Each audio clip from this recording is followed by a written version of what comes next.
Welcome everyone to Buddha Center. It's so lovely to be here with all of you tonight to talk about the stage of the path to enlightenment. Once again, looking at Lama Tsongkhapa's foundation of all good qualities, the source of all my good, this incredible 14 stanza text that contains the entire pathway to enlightenment passed down from Buddha Shakyamuni through the Nalanda Pandits, through the incredible Tibetan masters, and it lands in our lap. This incredible flawless presentation of exactly what we need to do in order to achieve exactly what we've been looking for our whole lives. And that's freedom from suffering and a complete state of happiness, a happiness that doesn't change, a happiness that allows us to sustain that state and not have it transform into something ugly. So that being said, knowing that we have this wonderful Dharma to listen to tonight, let's imagine that to support our process, to be able to have the courage to do what we're going to do with the kind of motivation that we have, let's invoke the merit field. Let's invoke all the enlightened beings to come here, to be in the space in front of us, to encourage us, to serve as our guides, to serve as our role models, to show us exactly what we can become.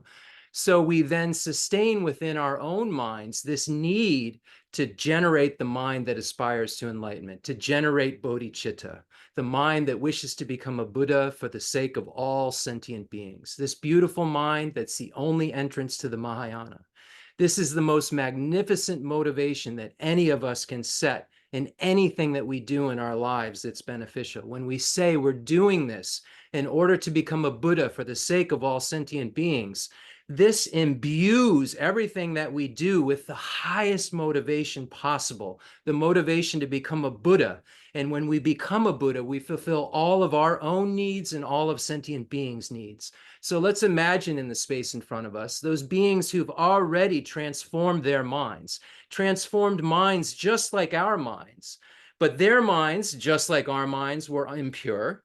And they learned, the Buddhas learned a way to purify the mind by discovering the truth that we just haven't discovered yet. But we will discover and can discover because we have these flawless teachings, these instructions in our lives. We have qualified masters that can show us exactly how to discover the truth that the Buddha discovered. And the Buddha didn't make up this thing that is called the truth of suchness. It's just the reality of how things are. The things dependently originate, therefore they are empty of intrinsic existence. And this is just a fact of reality that imbues all phenomena, their emptiness of inherent existence that we've never understood before, and Buddha came to explain to us. Buddha came to explain that if we could realize this truth of suchness, if we could get rid of this error that permeates all of our perceptions, if we could get rid of that error, we would no longer have to suffer again. And if we could get rid of that error for the sake of all sentient beings, in order to become the most reliable guide in the universe, in order to have the most perfect love and compassion, the most perfect skillful means and power, the most perfect wisdom, this wisdom that understands reality and diversity, realizes conventional and ultimate truth simultaneously without the hindrances of the deceptive appearances that you and I all have to dwell in 24/7. And even Aryas, when they aren't in meditative equipoise, have to kind of dwell in an appearance of true existence that's always happening through our sensory perception until we become a Buddha. So this is something that we can discover just like Buddha discovered. And this discovery allowed Buddha to figure out how to never have to suffer again and how to stop the things that come from the misperception, this grasping at things as having some sort of true existence from their own side, separate from a designating consciousness, separate from an imputing mind, something, this belief that Buddha came to tell us that had to be shattered, that we day and night believe. So we're fortunate that we have these flawless instructions. And again, whenever we engage in something virtuous, if we can set our motivation that we're doing this in order to become a Buddha, we're doing this in order to remove the afflictive obstructions and the obstructions to omniscience. This is why we're engaging in the teaching tonight, in order to learn how to get rid of these messed up states of mind that we have always had since beginningless time. And in the last couple of weeks, we've been going over the proof of past lives and looking at Dharmakirti's Pramana Vardika Karika and the quote that shows us how our lives are beginningless because our consciousness is beginningless and our sense powers are beginningless and our breath is beginningless. And when we begin to sit down and meditate on this mind that is merely just clear and knowing, clear in terms of being a reflector that isn't tarnished, so it can reflect, and it's illuminated, so it's lit up and it can reflect. And then it also, unlike a mirror, has a state of knowing. And that's all our mind is. It's a clear state of knowing. And that clear state of knowing comes from a previous clear state of knowing. And since beginningless time, what's appeared to that mind and what that mind has apprehended has had a mistake within it since beginningless time. And the Buddha came to tell us about that mistake. And that mistake is that we grasp at things as being inherently existent. And based on that misperception, we then have an inappropriate attention that finds things attractive and things unattractive. And the things that we find attractive, we grab for. And the things that we find unattractive, we push out of our lives. And that pushing and that pulling process creates karma, creates contaminated karmas. And those contaminated karmas bring us into samsara over and over and over again. So we need to look at this state of misperception that we abide in at all times and see if this consciousness itself could be fixed if it's misperceiving. And if it can be fixed, how do we fix it? So this is what the Buddha came to tell us, and we're so fortunate. So let's imagine beings who are enlightened, those incredible holy beings who come to this world for no other reason than but to help us understand the truth of suchness for ourselves. The Buddhas can't clear away our negativities or bless us with water or move suffering by their hands or give us their realizations.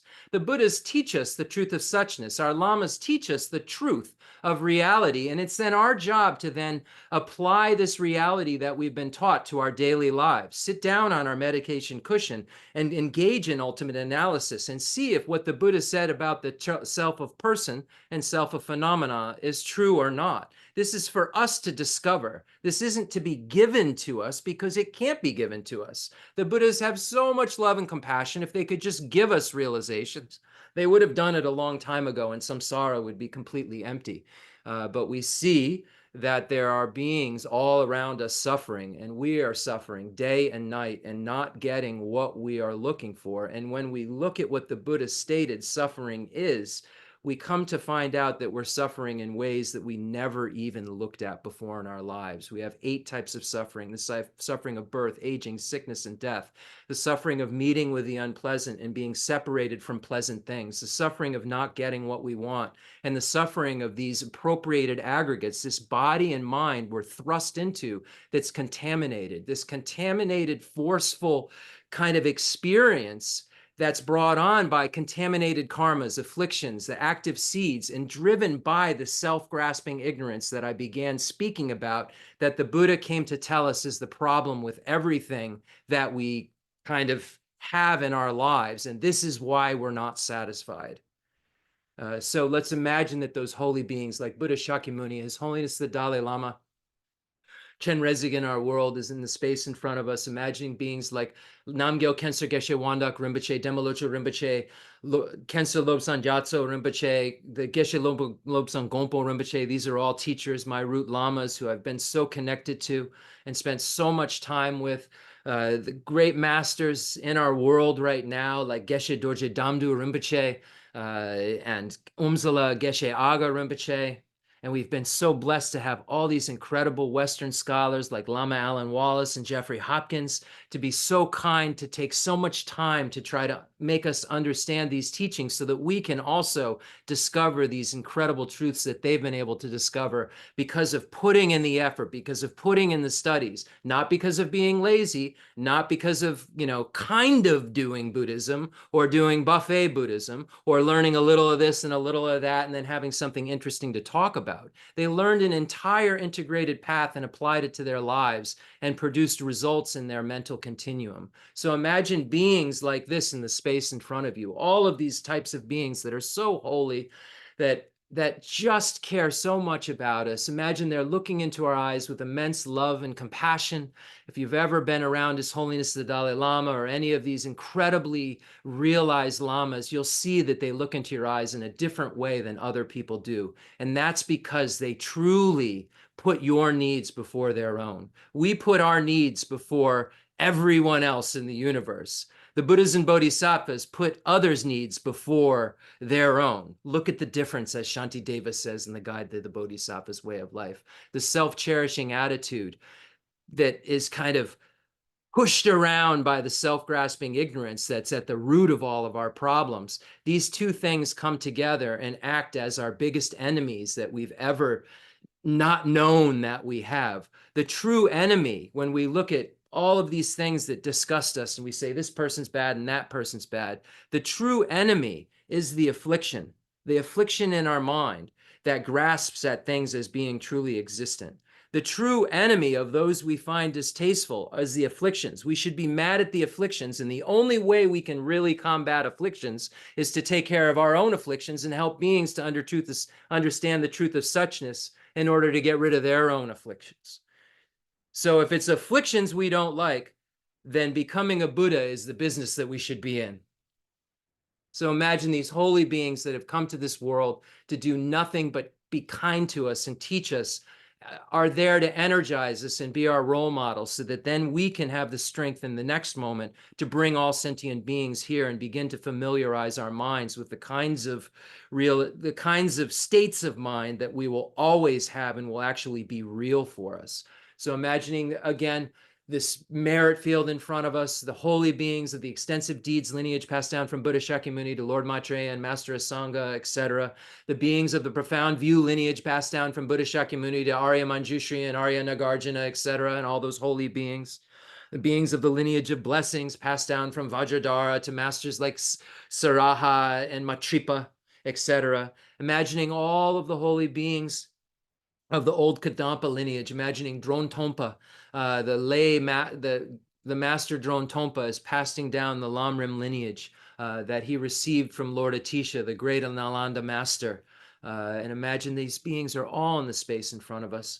All of the holy beings of the Tibetan Nyingma, Sakya, Kaju, Galupa tradition are in the space in front of us. All of the highest Yoga Tantra, Performance Tantra, and Action Tantra deities. Imagining all the 35 Buddhas and the protector deities, every being in the universe, all of these enlightened beings consider in the space in front of you as our role models, as our guides, showing us exactly who we can be. We just haven't evolved our minds. We haven't matured our minds to perfection. The merit field has. How has the merit field matured their minds to perfection? It's by relying on the realizations that we have to realize, like renunciation, bodhicitta, and the correct view of emptiness. And bodhicitta does not get realized. The mind that aspires to enlightenment does not get realized by someone who doesn't have renunciation.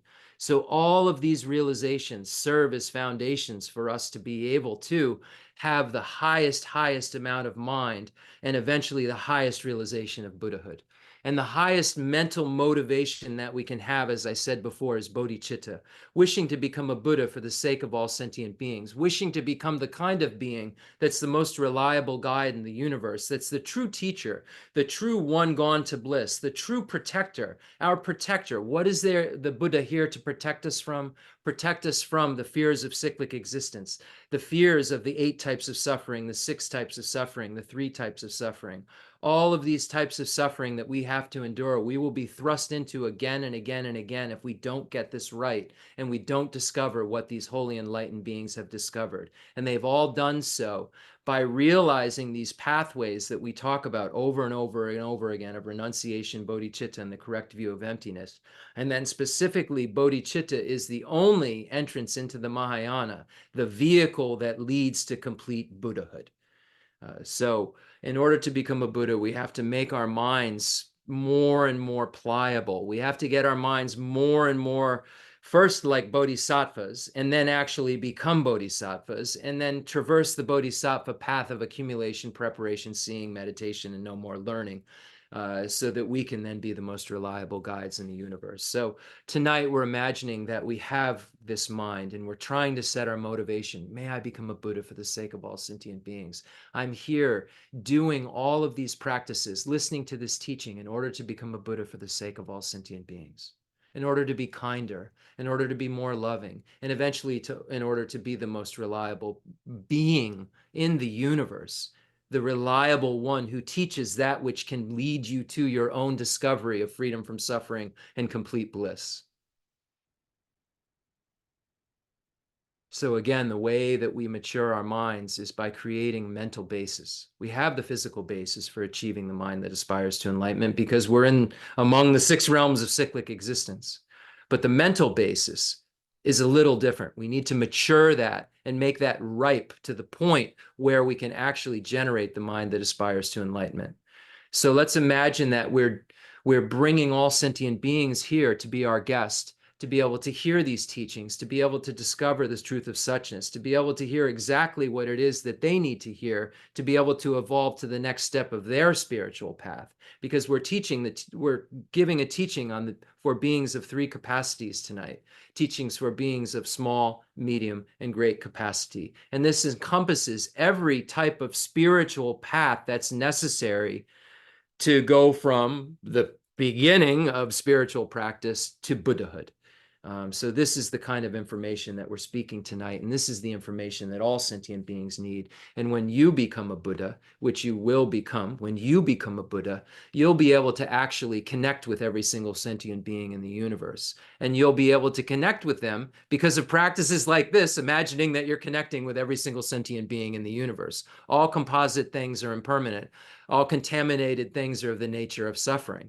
So if you can create causes eventually that are not contaminated, then you will not have to experience the suffering which contaminated causes produce. So we're just trying to make our minds cleaner and cleaner and cleaner, more loving, more wise, more kind, to get them to the point where there's a mental basis that's so ripe because we have this altruism that couldn't imagine not helping others, that we generate the mind that aspires to enlightenment, bodhicitta. And as Maitreya says in the Abhisamalamkara, this is the wish for enlightenment for the sake of all sentient beings, the wish for Buddhahood for the sake of all sentient beings. What an amazing motivation. And this gift that's been given to us so freely, let's share it with other sentient beings in our mind. And whenever we do virtuous practices, if we say we're doing this for the sake of all sentient beings, and we're imagining all sentient beings are engaging in these virtuous practices with us, we're creating the causes to connect with all the sentient beings in the future. And as a Buddha, to become a Buddha, we will have to we have no choice but to connect with every single sentient being, because that's what a Buddha's job is to emanate bodies in order to be of help. So we'll eventually be able to do this thing we're pretending we're actually doing right now. And we'll do this thing in the future because we pretended in the past that we could do this thing that we'll be able to do in the future, if that makes sense. We're creating causes. We're creating familiarization within our mind that will allow our minds to be acquainted with putting others' needs before our own, be acquainted with wanting to help others more than anything else in the world. And we see that that's what His Holiness the Dalai Lama wishes all the time. He just wishes to help all sentient beings and is always looking at more and more ways to be of benefit. So let's imagine that we're inviting all sentient beings here to be our guests, to be able to listen to this teaching on the teachings for beings of 3 capacity and the foundation of all good qualities. We're specifically now in the section on bodhicitta to hear this teaching on bodhicitta.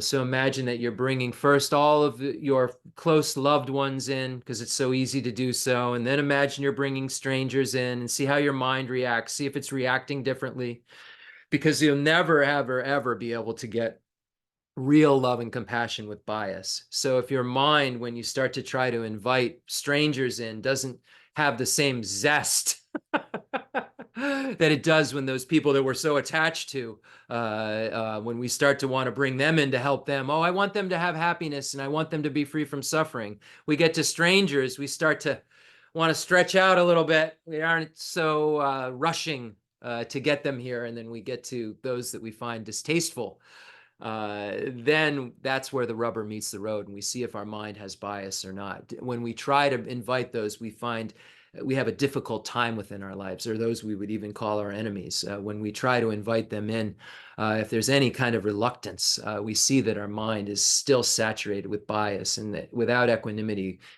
we won't be able to move on to the next steps. As we talked about over the last month or so, getting to the next step of recognizing all sentient beings as our mother is impossible if we have this complete biased attitude where we only want to do that into relation to people that we like. So this is a real mind-changing mission. This is a mission where we would have a mind that would say, oh, I equally want to help that person that is conventionally really giving me a hard time. I want to help them as much as I want to help, the person I consider the person I love more than anything in this world. We know, we'll see the various measures in the Lam Rim as we go through these stages of the 7-point cause and effect for realizing the mind that aspires to enlightenment and equalizing, exchanging self with others. We'll see the signs, we'll see the measures to see if whether or not we've realized these things. So if we've realized the equanimity, the pre-step to the 7-point cause and effect, when we're doing this, we would equally want to benefit every single sentient being in the universe. And there wouldn't be one we could imagine that we wouldn't have the same equal wish to be of benefit for. So this is why we meditate every single day on these practices, so that we can change our minds and have them turned more towards the mature mind. The mature mind doesn't have bias. The Buddha's mind doesn't have bias. So we bring these sentient beings all here, and we bring in the animals that we know and so forth, and then bring in all the other sentient beings in the universe, in the hell, hungry ghost, the animal, and the other humans that are just not really even like blips on our radar, and then demigods and gods, imagining that you're bringing them all here. So now we have all sentient beings in the universe here, and then we have all the enlightened beings in the universe and the space in front of us, and we imagine that now every kind of being is here, the ones who need to evolve and the ones who have completely evolved. And the ones who have completely evolved are serving as our role models that tell us, hey, you can completely evolve, because we also had an impure mind like you, and we're able to evolve it into purity. And imagine that all of the sentient beings, just like ourselves, who are looking into these loving eyes of these great masters of these incredible lineages, are just blown away and have never felt the amount of love coming at them from a being before. Imagining that they're just for a moment able to have a not worry. None of those beings in the hell, hungry ghost, animal, human, demigods, or gods have to worry for a moment, because they're going to hear about the real medicine, the great panacea, the medicine for all beings who want happiness and want to be free from suffering, the medicine that gets rid of the things that cause the opposite of those states. So imagine that all beings are here, and imagine that now the space in front of you transforms into Rajagriha Vulture Peak Mountain. Imagine that this is now the second turning of the wheel of Dharma, where the Sutra of the Heart of Transcendent Knowledge is spoken, a condensed Perfection of Wisdom Sutra. There's many Perfection of Wisdom Sutras, the 100,000 verse, 80,000 verse, 20,000 verse, 8,000 verse. There's this Heart Sutra, Perfection of Wisdom Sutra, and then there's just the mantra, you could say, of the Perfection of Wisdom Sutra contains everything in the Perfection of Wisdom Sutra. And then the shortest Perfection of Wisdom Sutra, the syllable ah. And then some beings are so skilled, or so have such incredibly influenced imprints that they could realize something from just ah. But unfortunately, I need lots and lots of books to get a vague understanding, because my scope isn't necessarily that of someone who could realize something with just a quick 1 or 2 points and understand the 5 paths and the emptiness of the 5 paths. So I require intensive amounts of commentaries on this Heart Sutra in order to understand its meaning. But I assure you that the meaning of what we're about to read, what's there in terms of explicitly, and then what's hidden inside of it, contains everything you'll need to know in order to become a Buddha. And that's a big statement. But if you study more and more and more, you'll see how that statement is exactly true, and how the Sutra of the Heart of Transcendent Knowledge contains within it the emptiness of inherent, the expression of, the explanation of the emptiness of inherent existence that the Buddha came to tell us about. But that does not mean that things don't exist. And if people tell you that the self doesn't exist, that's what the Buddha came to say, that's nihilism. That's not what the Buddha came to say. The Buddha came to say that the self doesn't exist the way that it appears to. The mode of existence of the self is subjective, instead of having this objective existence that the self, that we feel it has, some sort of independent existence that the self has, that isn't merely imputed independence upon a collection of among the 4 or 5 aggregates that serve as a basis of designation. No, I don't think that I'm merely imputed. I think that I'm so solidly, independently, inherently existent that I'm willing to harm someone else in order to protect this self that I find must exist from its own side, independent of my kind of imputation. But this imputation that's going on, according to Arya and Nagarjuna, is what makes it exist. This mere imputation, this subjective imputation, independence upon a collection that serves as a basis of designation, is what tells us that the I exists, that the self exists. It just doesn't exist the way we normally think that it does. Chair doesn't exist the way that we normally think that it does. Microphone doesn't exist the way that we normally think that it does. But Jeff, chairs, and microphones exist. They just don't exist from their own side, independent of mere imputation, independent of a designating consciousness, of a designating mind.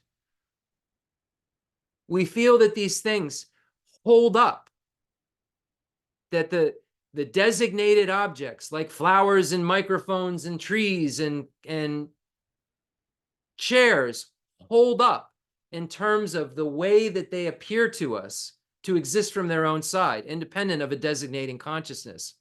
But the Buddha came to tell us that they don't hold up like that. And our whole world is screwed up because we grasp at things as being concrete, and then we make decisions based on concrete identities. And these concrete identities don't exist. An identity exists, but not a concrete identity. A subjective conventional identity exists, but an objective intrinsic identity does not exist. So I know that sounds very complex, and it is. And what the Buddha came to teach is complex. It's not simple. It's not something that you could hear, with some nice mood music and just someone talking gently for 5 minutes and you'll understand Buddhism. That's not true. It's just not true. Buddha came to teach something that was so profound that for 49 days he sat silent and didn't tell anybody anything. And then was requested to teach. And when he was requested to teach, he said, I don't know. This is very, very, very subtle. Very, very subtle. And luckily he was encouraged, because being said, hey, there are people in the world who need to hear this truth and have the karma to have a Buddha in this world to hear this truth. You have the karma to hear this truth. Don't waste it. I won't go into much more about what this sutra means, but again, explicitly, emptiness of inherent existence. Hidden within it are the 5 paths: the path of accumulation, path of preparation, path of seeing, path of meditation, and path of no more learning. Okay, let's get started.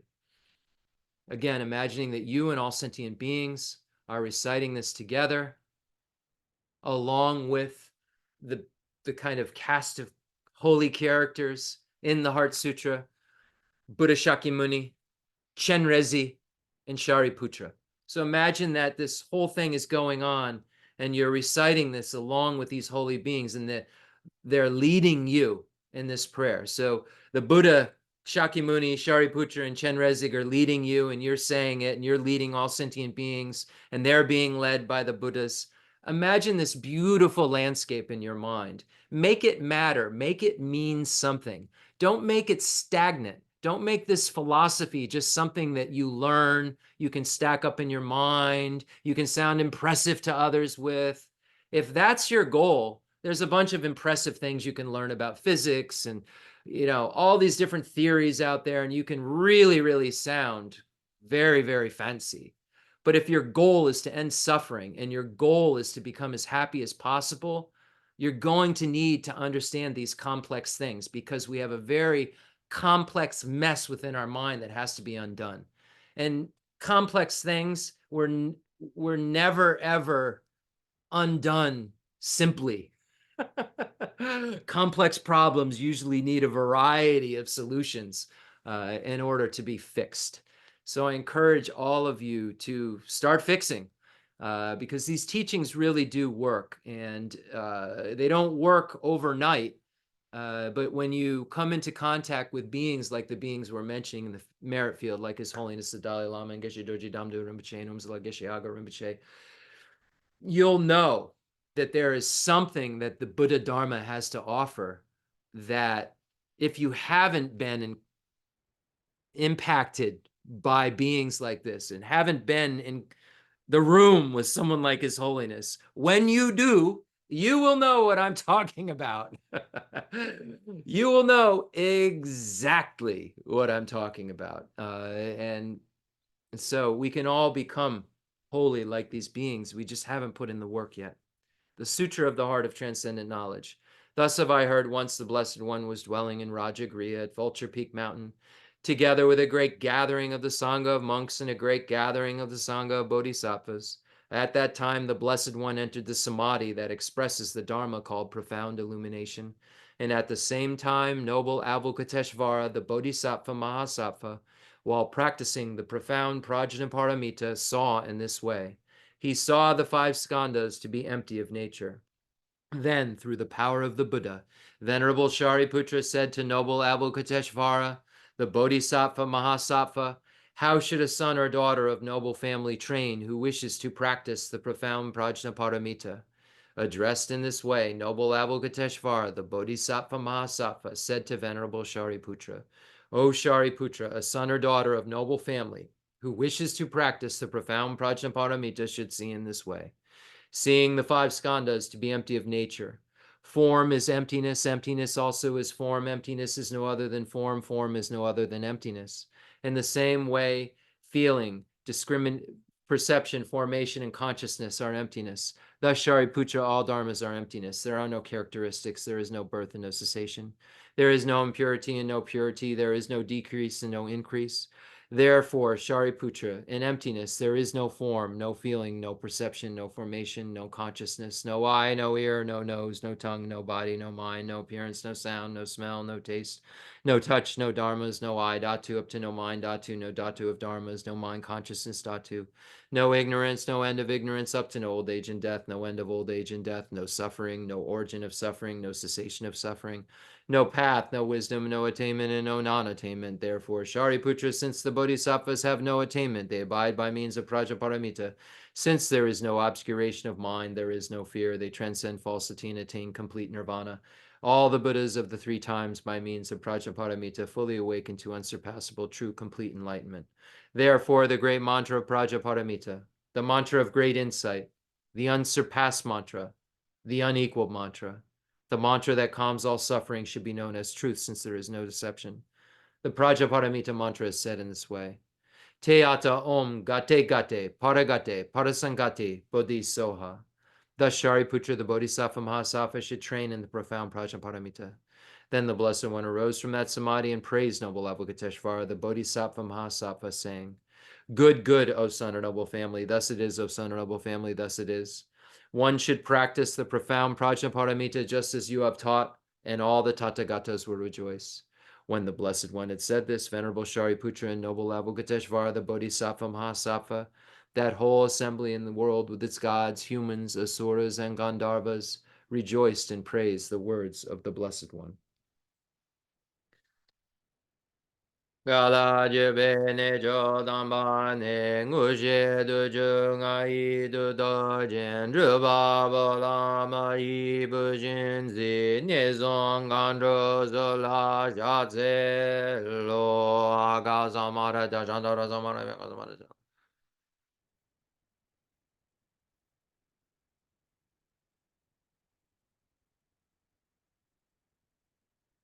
Aga samara dejandara samara ya be te ata om gate gate para sangate bodhi soha papa gonja sanji gaye de me doji she loba doji mebo doji shewa doji dragi baji medu vishu danji shedin goye soha kirin donja jeju shewa dan midun nebe jandan dewa dan dumba dunjin bonzon zonjoji dashi dejan den da de yo.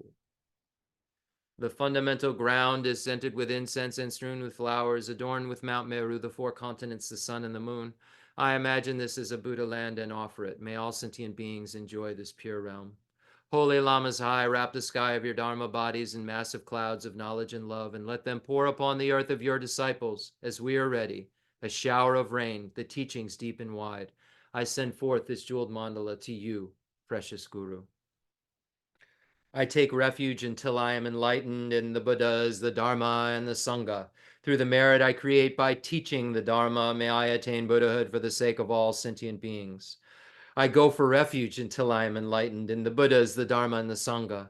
Through the merit I create by teaching the Dharma, may I attain Buddhahood for the sake of all sentient beings. I go for refuge until I am enlightened in the Buddhas, the Dharma, and the Sangha. Through the merit I create by teaching the Dharma, may I attain Buddhahood for the sake of all sentient beings. Sanye Jedan Zaje Jananda Janjo Badu Danye Jazuji Dagi Juje Jibe Zananji Jala Benje Zanye Jubajo Sanye Jedan Zaje Jananda Janjo Badu Danye Jazuji Dagi jiji jibe zonanji drala benje zanye rubar jo zanye jadan zaji janan la janju badu danyi jazuji dagi chishe jibe zonanji drala benje zanye rubar jo. And now we'll recite all of the foundation of all good qualities, source of all my good, Lama Tsongkhapa. And then we'll go specifically to the stanza relating to the teachings for beings of great capacity and specifically aspiring bodhicitta that we're dealing with right now. And I do know that we're having a lot of classes on each stanza. And I think that that's absolutely wonderful. When we look at this aspirational bodhicitta and we look at all of the points that can be made within it, if we look at all of them, then we'll have a good shot at actually making our minds into a mind of a bodhisattva. If we don't look at all of the different ways and varieties of ways that we can get bodhicitta and ways of thinking that'll help us get bodhicitta, then we won't. And we won't enter into the Mahayana. And if we don't enter into the Mahayana, then we can't become a Buddha. So it's going to take a whole lot of creative ways of thinking to change our minds from a mind that thinks that cherishing ourselves is more important than anything in the world and that we're more important than anything in the world, to a mind that says, hey, your suffering is my suffering. Your happiness is my happiness. I put your needs before my own. That's a little bit different. Thinking, may I become a Buddha for the sake of all sentient beings. We say putting others' needs before our own. We're saying that your happiness is my happiness. Your happiness is my suffering. If you're suffering, I suffer. If you aren't happy, I'm not happy. I'm going to do everything that I can to figure out how to make it so that you're happy and free from suffering, because that's what makes me happy. That's the kind of mind we're talking about. What makes me happy is when you're happy. What makes me not suffer is when you don't suffer. Different, right? A different way of thinking that is not the way I think on a daily basis, and certainly not the way I thought 30 years ago at all when I entered the doors of the Buddhist center and walked in. And didn't think at all in a way like that. And now I'm having a real admiration for this way of thinking and seeing how it makes more sense than anything else in the world, because I've been convinced through logic and reasoning that cherishing others is my best bet. Not because I've just have some pie in the sky idea that love and compassion is great. It's because it's been proven to me that love and compassion is great by year after year after year, all the signs and reasoning and the syllogisms that are put forth by the bodhisattvas in their great texts, like the Guide to the Bodhisattva's Way of Life, Bodhisattva Shantideva, and Bodhisattva Langritamba, and Bodhisattva Geshe Chikawa, all of these incredible beings, right? All of these reasons that I can't really argue with when I say I shouldn't get compassion and love. Then they give me these reasons, and I don't have any argument to say, hey, that doesn't make sense, because it makes complete sense. And the more it makes sense to me, the more that I will actually implement it in my life. And this is why we study and study and study, and then analyze what we studied and analyze what we studied. And when it makes sense, when we discover that that thing that we studied makes sense because we've analyzed it and it's reasonable, that's when meditation becomes real.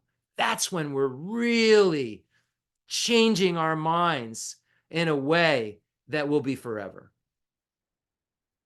So this is the 14 stanzas, Pabunka Rinpoche's commentary on this, on Lama Tsongkhapa's Source of All My Good, Foundation of All Good Qualities, says that these 14 stanzas can be broken down into 4 categories. The first category is how to find a teacher, how to rely upon a teacher, how to behave with a teacher, etc. The next category deals with what you do once you've found a teacher. The next category deals with, hey, in this life, may I have all obstacles removed, to my being able to practice. May I always just be surrounded with goodness and have all the obstacles removed that are keeping me from being able to practice. And then the final category, Pabunka Rinpoche says, number 4, is this category that says, in all my lives, may I never be separated from perfect lamas, and may I be able to fulfill all of these stages. May I not have a break in stage path practice, practicing the stages of the path. May I, when I die, go right into a life where I meet with a teacher and I continue practicing until I become a Buddha. So this last prayer, this dedication, is saying that don't let mind, Jeff, hello mind, don't rest in any of your lives. Make these prayers so that you keep connecting with teachers, so that you don't rest in any lives and you keep going through all of the paths necessary and complete all the stages of the path and all of the grounds of the Bodhisattva in order to become a Buddha yourself. Just make this prayer. And so this is the prayer, is to make this supplication so that my mind knows that, hey, the first stanza, I recognize that the foundation of all my excellence is my teacher. And then the 14th stanza says, hey, in all my lives, may I never be separated from a teacher. So it's just a way to understand this.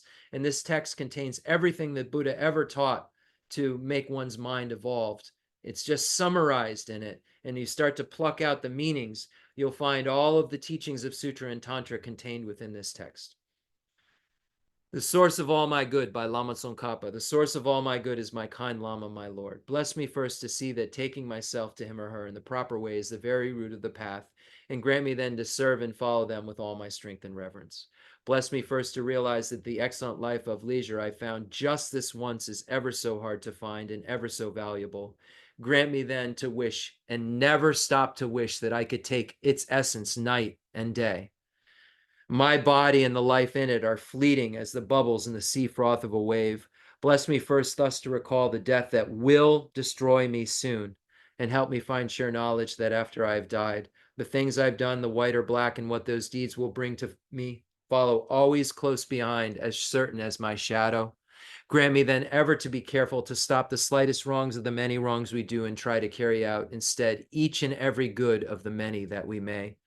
Bless me to perceive all that's wrong with the seemingly good things of this life. I can never get enough of them. They cannot be trusted. They are the door to every pain I have. Grant me then to strive instead for the happiness of freedom. Grant that these pure thoughts may lead me to be watchful and to recall what I should be doing. Grant me to give the greatest care to make the vows of morality the essence of my practice. They are the root of Buddhist teaching. I have slipped and fallen into the sea of this suffering life. Bless me to see that every living being, everyone my own mother, has fallen into. Grant me then to practice the wish for enlightenment, to take on myself the task of freeing them all. Bless me to see clearly that the wish itself is not enough. For if I am not well trained in the three moralities, I cannot become a Buddha. Grant me then a fierce resolve to master the Bodhisattva vows.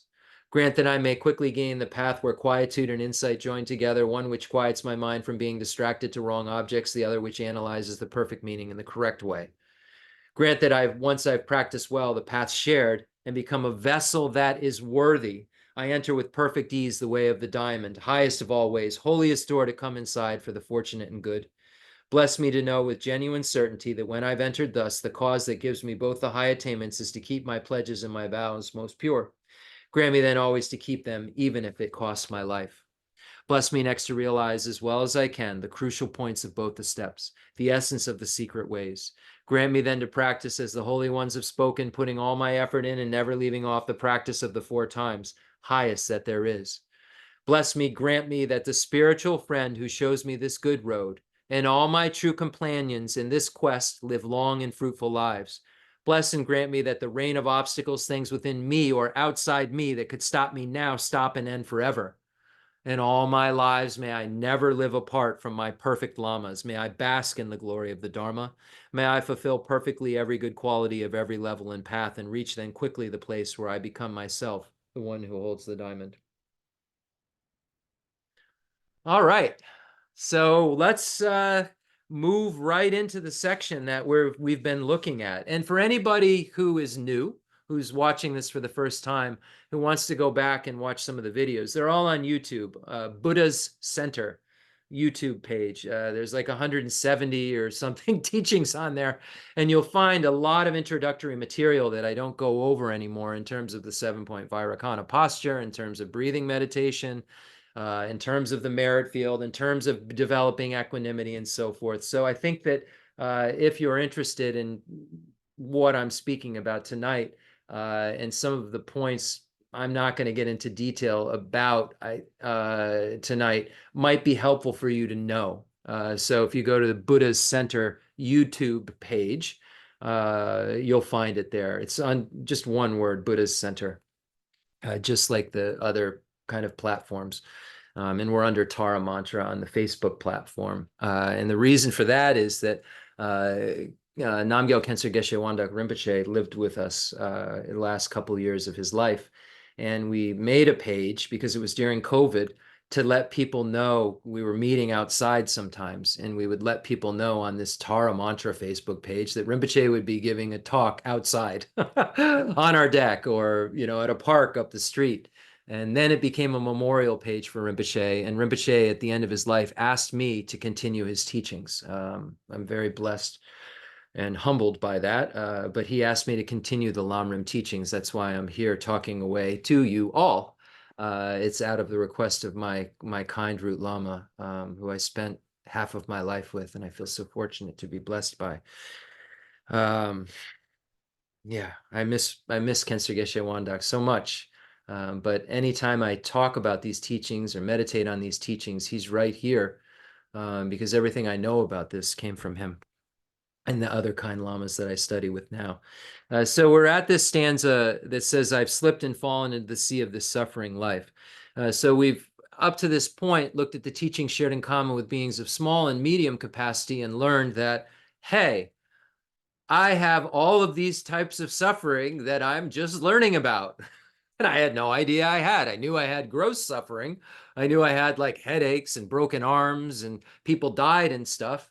And I was going to die, kind of. I didn't really think about it too much, but I never thought about all this other stuff that Buddha came to tell us about that's suffering. And when we look at the Great Treatise and the stage of the path to enlightenment, we'll find the 8 types of suffering, the 6 types of suffering, the 3 types of suffering, and the third type of suffering we learn about, the pervasive compounded suffering. This is the real booger. This is the one we never think about.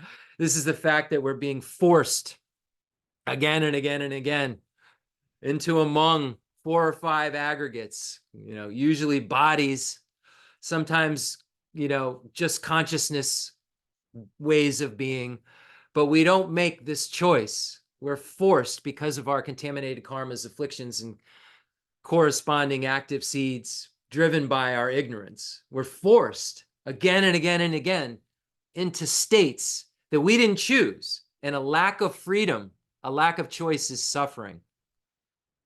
You didn't, a moment before you were thrust into your parents' womb, say, okay, let me pick out exactly the kind of parents I'm looking for.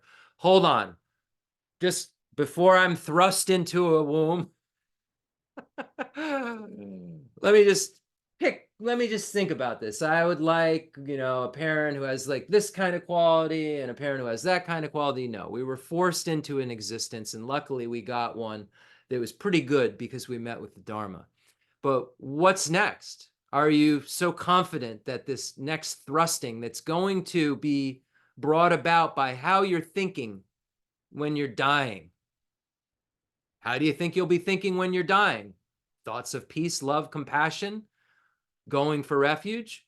Or are you going to be scared of losing your stuff and your loved ones? So there's a whole lot of stuff that we have to learn about ourselves and our current state, our plight, that will then allow us to turn that mind towards other beings and say, wait, I love you. I want you to be free from suffering and the causes of suffering. I want you to have happiness and the causes of happiness. That's what I love you in Buddhism means. I want you to have happiness and the causes of happiness. I have compassion for you. I want you to be free from suffering and the causes of suffering. And for a Buddhist, when we turn the mind from our own renunciation, our own disgust with our current state of 8 sufferings, 6 sufferings, and 3 sufferings, and we turn to others, and we learn to develop this mind the way the Buddhists taught us to, it turns into altruism that then decides that, hey, your suffering's my suffering. I'm not satisfied till you don't suffer. Your unhappiness is my unhappiness. I'm not satisfied until you are happy and don't suffer. And then you come to find out that a Buddha is completely satisfied, and only satisfied because he or she knows they're doing everything possible, because they're the most reliable guides in the universe, to help everyone get to the state that they're in as quickly as possible. So when we want someone to be free from suffering, we're not really, and we love someone, we suffer greatly because they're having pain and we don't really know how to help them and make that stop forever. But the Buddha does. So the Buddha is not suffering whilst helping, while loving, while having compassion. What an amazing thing. But how did the Buddha get to that point? The Buddha discovered that he had this kind of suffering and then said, hey, so does everybody else. All these people that I love have this same thing. And then figured out a way to fulfill his needs and all sentient beings' needs by becoming a Buddha. And you will fulfill your needs and all sentient beings' needs the moment you become a Buddha. Because all I need is a Buddha. I'm a sentient being. All I need is a Buddha to show me how to stop suffering and how to have happiness. And the moment you become a Buddha, you will have fulfilled all of my needs. I'm talking to you, we have a connection, so you'll actually be able to come help me when you become a Buddha. So recognizing that you've slipped and fallen into the sea of this suffering life, forced again and again and again and again into this suffering life, bless me to see that every living being, everyone my own mother, has fallen into. Grant me then to practice the wish for enlightenment, to take on myself the task of freeing them all.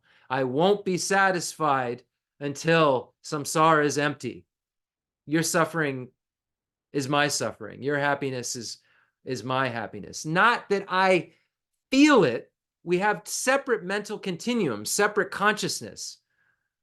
But my attitude is that if you're suffering, I'm not satisfied. I'm not happy about that. I want you to be free from suffering. So much so that I'm going to take it on myself the task of freeing you, and your suffering's like my suffering. I'm going to try to get you out of your suffering just as hard as I'm going to try to get me out of my suffering. Different way of thinking. Do you want to get everyone in the universe out of suffering as much as you want to be out of suffering? Do you want to make everybody in the universe as happy as you want to be as happy? Is that what you think about all day? Man, I want everybody in the universe to be happy. No, you think I want to be happy. Buddhists think I want everyone in the universe to be happy, and they're the happiest beings in the universe because of it. It's a big stretch for a mind like mine. So we've been looking at all sentient beings are our mothers. We looked at equanimity. We looked at looking at friends, enemies, and neutrals and trying to create a kind of attitude of equality in relation to all of them, and the steps that we would use, meditation, cognitive kind of transformative analysis that would have to occur to get us to the point where we say, hey, I'm equally willing to benefit all of these types of beings. I'm not so dumb that I don't see that there's good and bad in the world, but I'm recognizing that the bad of the world is because of afflictions. And I'm generating compassion and equally want to help everybody who's out of control, because I'm out of control and I will be out of control in the future if I don't get a handle on what's making me and everyone else out of control. And that's my self-grasping ignorance. And if I'm out of control because of one thing, and you're out of control because of one thing, why am I getting mad at you and not mad at the afflictions and figuring out how to get rid of my afflictions so I can help you get rid of your afflictions?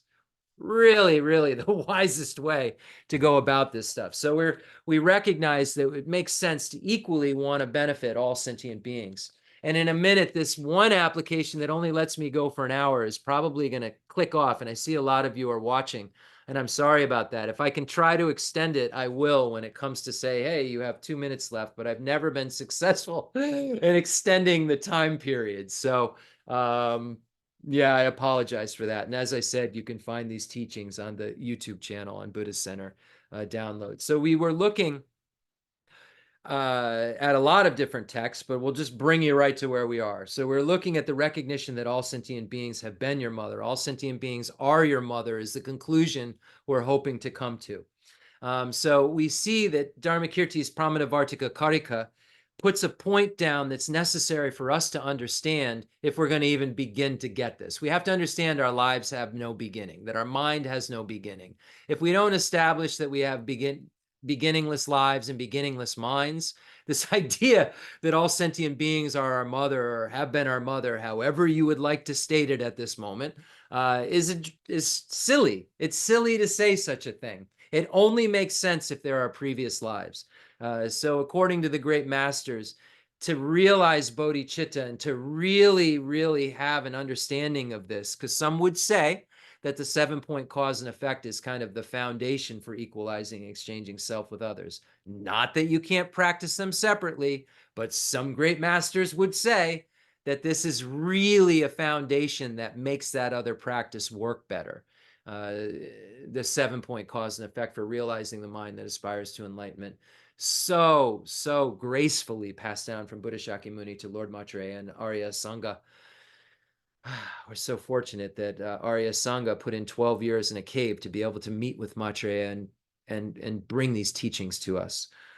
These teachings were brought to us with immense amounts of hardship by the practitioners who brought them to us. And for us to think that we could just do something real simple would be wrong. Let's see, drag the puzzle piece into the piece. Let's see if I can do that. Okay, I did it. I've successfully extended it.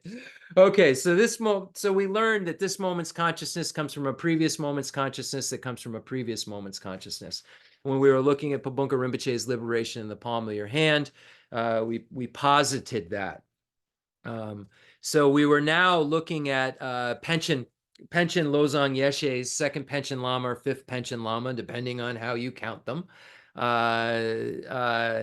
We were looking at this text right here called The Swift Path. And this is really meditations on the Lam Rim. And each of the meditations begin with you imagining that you have your Lama who's inseparable from your root deity on your crown. And then after you get done with a 7-point cause and effect, as you go through these meditations, there's a blessing that takes place. So we'll go through all of that as we get to it. But here, this is using rational analysis to prove to ourselves that all sentient beings are our mother. We don't just believe this thing because it's a pie in the sky idea. Oh, all beings are our mother. Oh, we need to feel such dear connections to everyone. No, this will be proven to us through logic and reasoning, not through woo-woo thinking, through logic and reasoning. So we start with a syllogism. And last week I talked about what a syllogism is. And I think it's important to talk about it. It says, consider the syllogism. So a syllogism is a statement. It's a philosophical statement that includes 4 parts. It will have a subject, a predicate, a reason, and then an illustration. So within that, you have a probundum, which is like a thesis. So you have a subject and a predicate. So what does any of this mean? So let's look at those 4 different things, parts of a syllogism. Subject. So you could use a subject like the subject cup, a cup. Okay, so that's the subject. That's the basis of the probundum, basis of the thesis. Okay, so this is going to be a syllogism. So a syllogism starts with a subject. Then after the subject, then you have the predicate. Okay, so after the subject, you have a predicate. And the predicate, in this case, we'll say is the subject cup is impermanent. Okay, so we're making now a probundum. We're making a thesis that has to be proven. So we're stating something. The subject cups are impermanent, folks. So now we've got a thesis here. We have a probundum. We have something that has to be proven. We have a subject and a predicate. First 2 parts of the syllogism. The third part of the syllogism is the reason. The reason. What is the reason? In this case, we'll say the subject cup is impermanent because it's momentary. Okay, so now we have the 3. We have a subject, a predicate, and a reason. And then the illustration will be like something else. So we'll say like the last moment of a flame of a lamp. Okay, so the last moment of a flame of a lamp is impermanent because it's momentary. So we're using an illustration to show something that's like the subject we're talking about that has these same kind of characteristics. So in order for the reason to be established as correct, it has to fulfill 3 different modes. So those 3 modes are the property of the subject, which basically means, I'm not going to go into a whole discussion of debate tonight. I don't find that useful. You can in your own time study it, but I want to tell you what a syllogism is. And for a correct syllogism, it requires it to have a correct reason. For a perfect syllogism, it has these 4 parts, and the reason itself has 3 modes. First, property of the subject, meaning that the subject is the reason. And then there's a forward pervasion, meaning that the reason is necessarily the predicate. And then there's a reverse pervasion, meaning that the predicate, if it is not the predicate, it is necessarily not the reason. So these are the modes that have to be fulfilled in order for it to be a proper syllogism. So here in this syllogism that the Panchen Lama is stating, Panchen Lozang Yeshe, he says, consider the syllogism regarding the subject, the consciousness of a being who has just been reborn in the womb. Okay, so the subject, so we said we need a subject, a predicate, a reason, and an illustration. So here, what is the subject? The subject is the consciousness of a being who has just been born in a womb. Okay, so we have a subject. Well, what are we going to say about that subject? What is it? What's the predicate? We're going to say it is preceded by a prior consciousness that it serves as its substantial cause. So we're going to say a statement here, our probundum, that we're going to prove is that the subject, the consciousness that's just been born in the womb, is preceded by a prior consciousness that serves as its substantial cause, because, here comes the reason, it is a consciousness, as in the case of the present consciousness. So this moment's consciousness came from a previous moment's consciousness that came from a previous moment's consciousness that came from a previous moment's consciousness. And when we get to the moment of consciousness in the womb, we have to say that that moment of consciousness came from something that is not a dissimilar class of phenomena. It can't come from something that isn't in the class of it. Consciousness is created by the moment of consciousness before it. It's just that which is clear in knowing. And that which is clear in knowing is created by a previous moment of clear in knowing. And that clear in knowing that was taking place at the moment of conception had to come from a previous moment of clear in knowing. So this is the syllogism. The syllogism is basically saying that just like the present consciousness, that this subject, the consciousness of the being reborn in the womb at that moment, it's preceded by a prior consciousness because it's a consciousness. And if it's a consciousness, it's necessarily preceded by a prior consciousness. So when we look at the property of the subject, we would say that the consciousness of a being who has just been born in the womb is a consciousness, because that's what we said the reason is. Yes.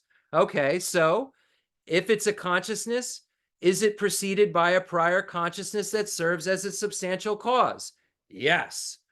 If it is not a prior consciousness, if it is not a consciousness that serves, if it is not a consciousness, a prior consciousness that serves as a substantial cause, it is necessarily not a consciousness. Sorry, I'm reading through the words. This is live time stream debates, forward, reverse, pervasions, and properties of subjects. So this is how we use logic and analysis to prove past lives. We don't just say past lives exist because you heard about it. We say, let's talk about consciousness. Let's talk about sense powers. Let's talk about our previous breathing, our previous sense powers.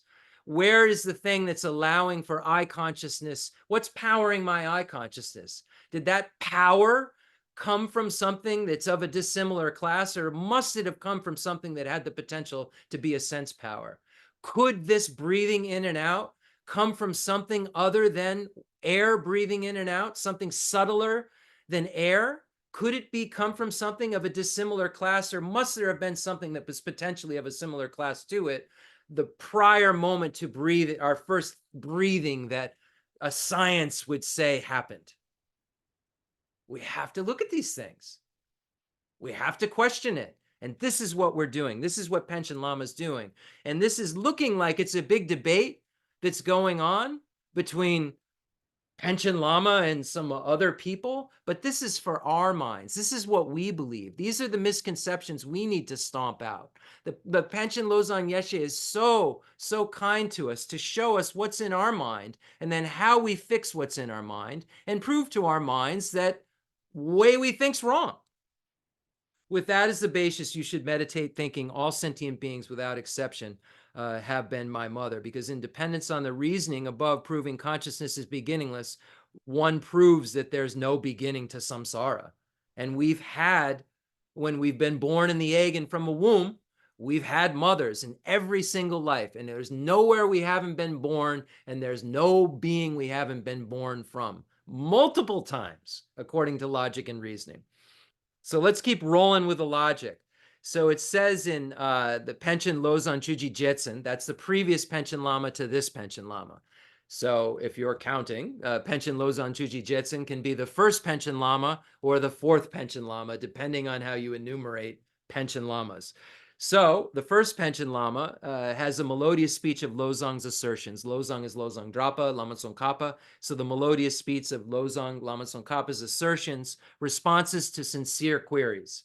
So it says, regarding how to meditate on the recognition that all sentient beings have been one's mother, you explained that one meditates with the magical, skillful means of scripture and reasoning that proves that consciousness has no beginning, such as when taking birth, and then it says, and it just says a short quote, and it's quoting Dharmakirti's, Master Dharmakirti's Pramanavartika Karika, where it says, when taking birth, the respiration, sense powers, and mind do not arise from the body alone without relying on similar types. So this is first. Now the next quam. Well then, why has every sentient being been my kin? Well, if this is a problem that's coming up in your mind, we've got a solution. Panchen Lama says, if this is disturbing you and this is keeping you from recognizing all sentient beings are our mothers, here we go. Reflect like this. Since samsara. So this is meditation that you're doing. You're sitting on your cushion and you're thinking about your mind. And your mind is clear and knowing. And this moment mind is caused by a previous moment's mind. And we're tracing it all the way back to beginningless time. And we're seeing it in all those births we had, different experiences, and we're dogs and cats and rats and humans and demigods, gods and hell beings and hungry ghosts, and had all these varieties of experiences. We're seeing this through our studies. And it says, since samsara is beginningless, there is no beginning to my rebirths. As I pass from one rebirth to another, there is no single place where I have not been reborn. My rebirths are countless. There's not a single type of body I've never taken. The types of bodies I have taken are countless. There's not a single sentient being who has not been my mother. Each has been my mother countless times, and there's not a single sentient being who has not been my mother in a human rebirth. Each has been my mother in a human rebirth countless times, and each will be again. Therefore, each and every sentient being without exception has been my mother who nurtured me with kindness. And as you become more and more advanced on the spiritual path, it is said that you will actually be able to remember these relationships.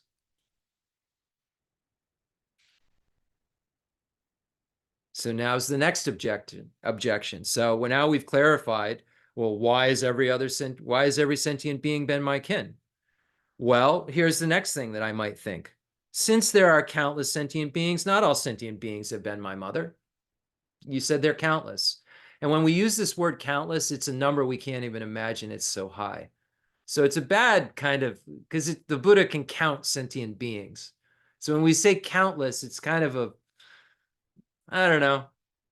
I don't know what else we'd use, because I get the point, because it is Tsongkhapa in Tibetan, without count, not countable. But what that means is you and I can't count it. It's a number we couldn't even imagine. It's so big. So then it says, since there's countless sentient beings, not all sentient beings have been my mother. When such a thought arises, reflect like this.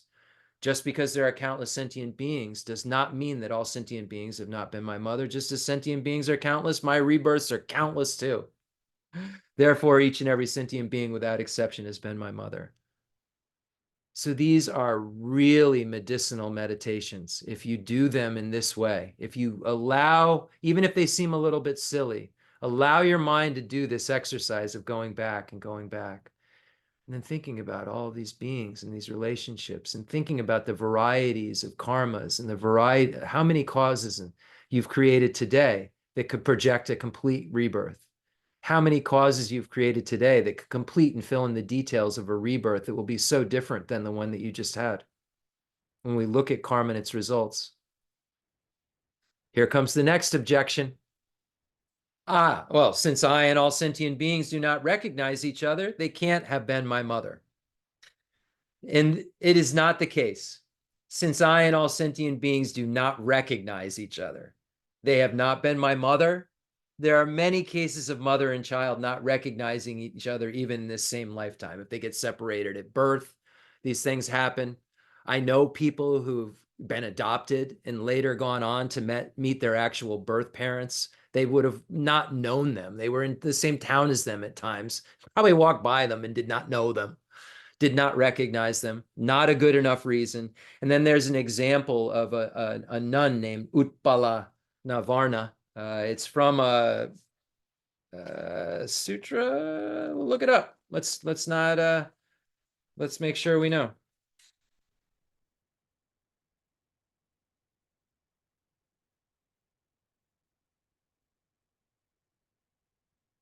Okay. In Pali, it just has the Pali name of her. In Pali, her name was Apala Vana. So apparently she found out that she was pregnant. I'll just read it from here. It's like a little bit of a soap opera of Buddhism for you.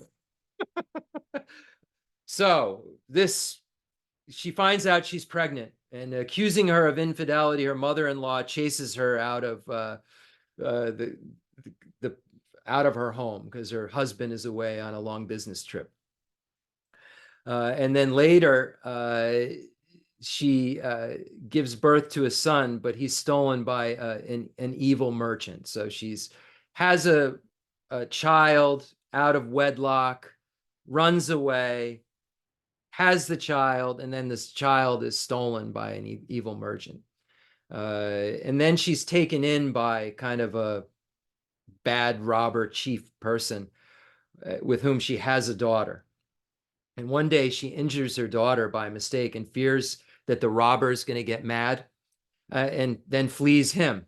And then many, many years later, her son independently marries her and her daughter. And nobody recognizes each other. Then him, and then flees with him. Then one day, the Utpalavarna discovers a scar on her co-wife's head and identifies the young woman as her own daughter. So it's just showing that even in this life, things get screwy, things get messed up, and we don't recognize each other. Don't use this as an excuse just because you've forgotten your life to say that this being isn't your mother, because you forgot that the I of your last life said, this is my mom. And it's just I going from life to life. I. Who's here now? I am. Who was there before? I was.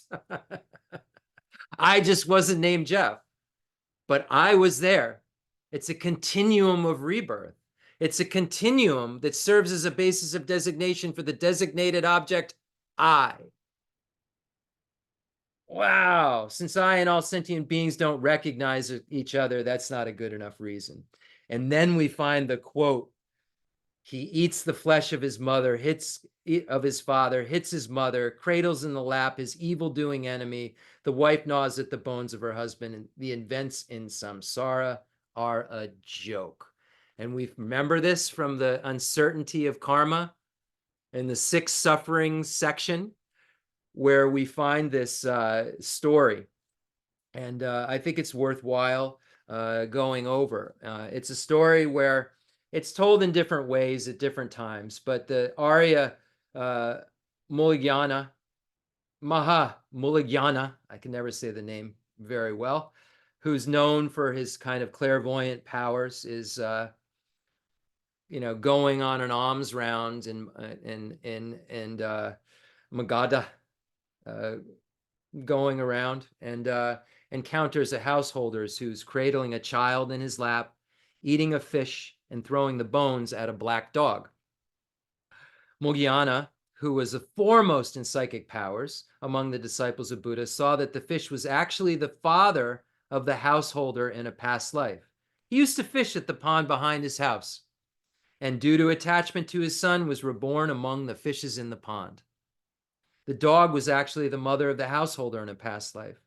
Due to attachment to her son, she was reborn as his dog. On one occasion, the householder caught his wife sleeping with another man and killed him out of anger. Out of his attachment to the householder's wife, the adulterer was reborn as her child. So as to induce disillusionment with respect to samsara, Muligyana taught about these confounding relations by uttering the following verse. He eats his father's flesh, tosses the bones and scraps at his mother, and tends to his wife's baby, obscured by ignorance and attachment. And here, if you think about this, the dog is coming to eat the father. Who's the dog? The mother. Samsara is disgusting, right? Really disgusting. Yet we sit here and think it's great. But it's really disgusting. We don't see the suffering of change. We only see the suffering of suffering and think if we can just fix that, we'll be fine. But the suffering of change is actually our contaminated happiness. It serves as the bait that keeps us in cyclic existence, keeps us circling in these disgusting states of uncertainty.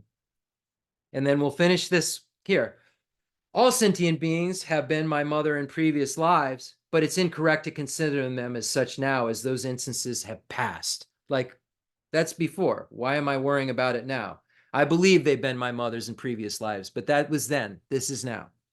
When such rationalization occurs, reflect as follows. It follows that my mother of yesterday would not be my mother today, since that instance is past. So yesterday, all my cells were different. I was younger. The I that was designated on the basis of imputation, that basis of imputation that the I was designated on is not the same. It's different.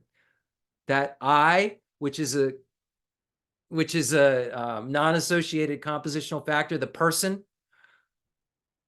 is existing in moments of time and disintegrating every moment. Each moment that's disintegrating is giving rise to the future moment. So the Jeff that was yesterday doesn't exist today.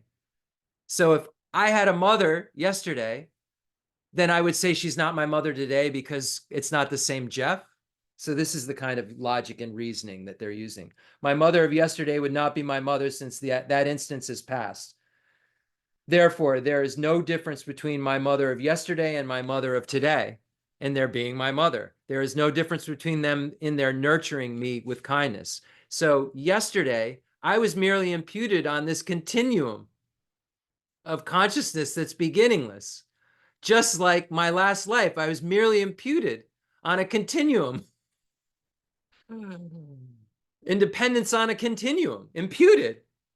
Furthermore, so there's no difference between them and their nurturing me and with kindness, because they did it last week, last month, last year, last life. It was all kind. It was all mother. It was all nurture.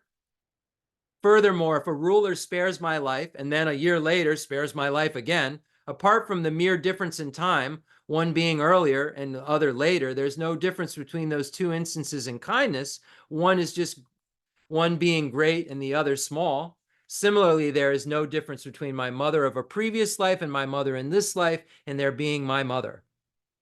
All sentient beings are our mother. There is no difference in their nurturing me with kindness. Therefore, all sentient beings, without exception, have been my mother. And then to conclude, how do we know if this is working?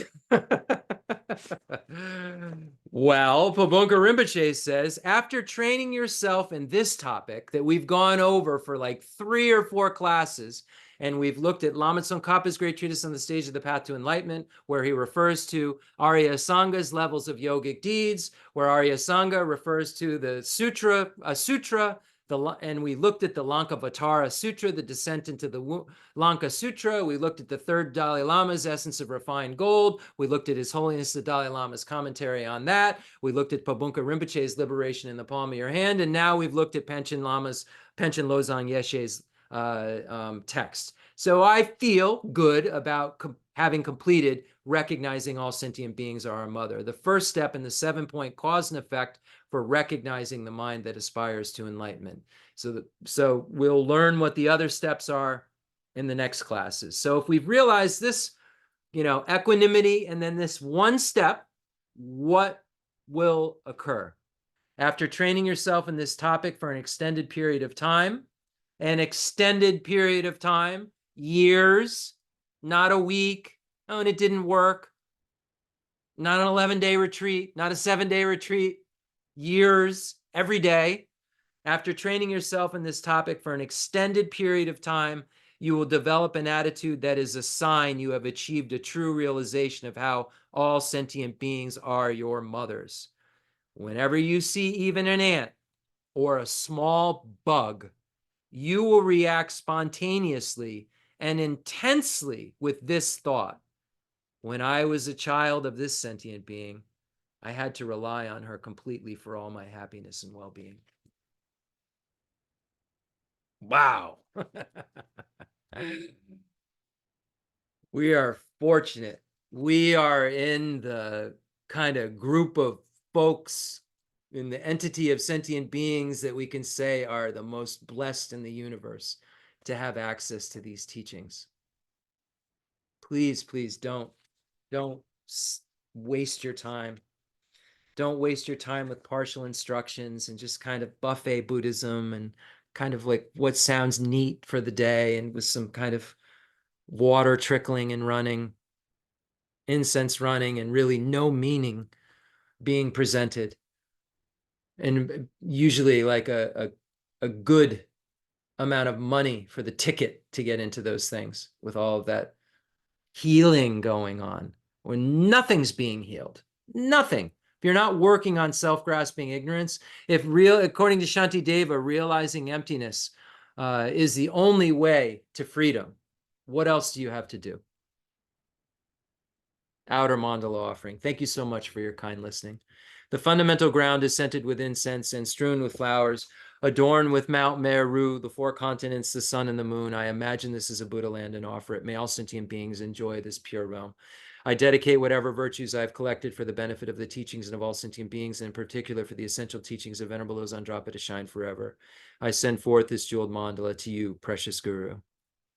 La ji bu di ju ji me do ra ri ra lin ji ni de jen ba di zan je jin du mi de o a ji zhou gong nan da xin la zhou a zhou. Zagi jini zabe ge wa di den dan zhou wa gong la gan ben dan je ba je zun lo zan da pa yi sha be zi de ba du den jo ji ye dan guru ra na mandala gan ye ra da yami. Any mistakes that I made, may they be purified by this Vajrasattva mantra. Om benza sata samaya manipulaya benza sata zina vajita dita meva zudagaya meva zubagaya meva anuragd meva savasiti me praja savakama sucha me kitam triyam kuruhum ha ha ha bhagavan savadata gata benza mami moka benza bhava maha samaya sapa om ve. May we always be protected by Palden Lamo. Jo Rama Jojo Rama Tunjo Kalarachimo Rama Wacha Dacha Tunjo Rudo Hunjo Om.